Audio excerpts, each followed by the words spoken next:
Hi, this is Angela Rasmussen from the University of Utah Electrical and Computer Engineering Department. I'm going to talk today about finding the transfer function for a circuit such as this.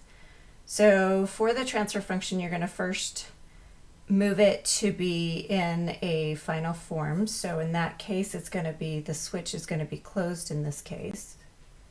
So we'll have a wire to close it. You're going to look at each element and you're going to change them to an LS for the inductor, and then you're going to change the capacitor, and the capacitor is 1 over CS. The resistors will stay the same. So from here you're going to find an output over an input, which is your transfer function.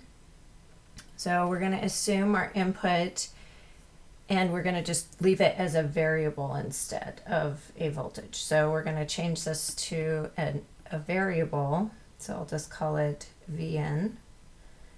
And we want to find, so in this case, we're going to, I'm going to put the variable as the output, and I'm going to do it as just V out. I'm going to have here. So we want to find V out over Vn, and that will give us a transfer function. So to do that, we can take a current summation of each of these. And so the current in this first branch is going to be V out minus Vn over 6 in parallel with 6, which is going to be 3. And the current in this branch is going to be V out over LS. And that's V out minus 0. And this one will be V out minus 0 over 1 over CS. And then this one will be V out minus 0 over 8. So if we sum all of those together, we're going to have V out minus V in over 3,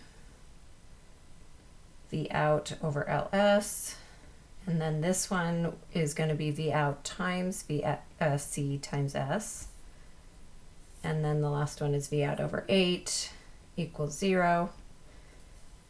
And we can combine all of the V out terms, so 1 over 3, 1 over LS, C times S, and then 1 over 8, and that will be equal to Vn over 3. So getting a common denominator for these is going to be LS, and 8 times 3 is 24. So 8 LS, and that would give me 1/3, and then 24, that gives me 1 over LS, and then this is going to be 24 LCS squared, and then this one will be 3 LS, and that gives me 1 over 8 is equal to Vn over 3.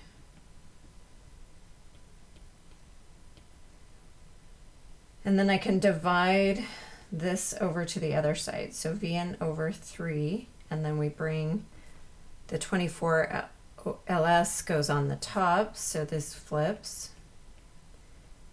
And then we have 24 LCS squared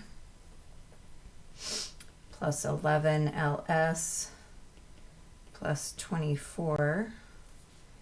And we can bring to get, so when we are solving this, you typically want to get, because you're trying to find the root, you want to bring this out to be a value of 1. And so you're going to bring that out and then have everything S squared and so forth after that. So this will become V out, and then the 3 divides into 24 by 8.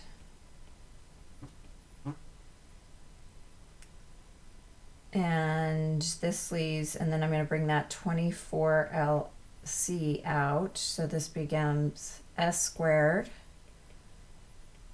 11L divided by 24LC, 24LCS.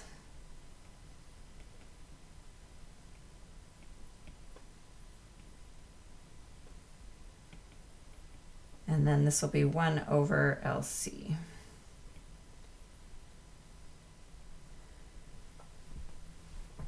And so this would be our transfer function. The L's are going to cancel, and this will go into this 3 times.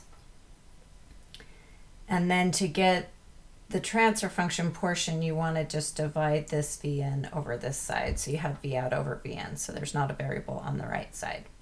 So this would be considered our transfer function for this circuit. So it has a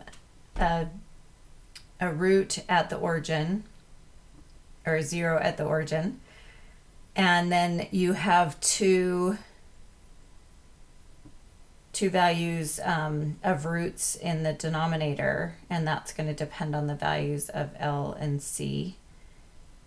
And so going back to this one, we can find that value. So 5 million, and OC was not given in this one. So in this case, you want to find the fastest smooth response. So remember, that's going to be when you're critically damped. So with that, you can find a value that's going to give you 2 roots that are the same. So that was the critically damped condition.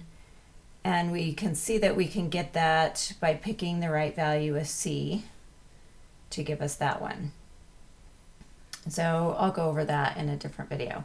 This concludes just finding the transfer function portion of this from a circuit. Thanks for watching.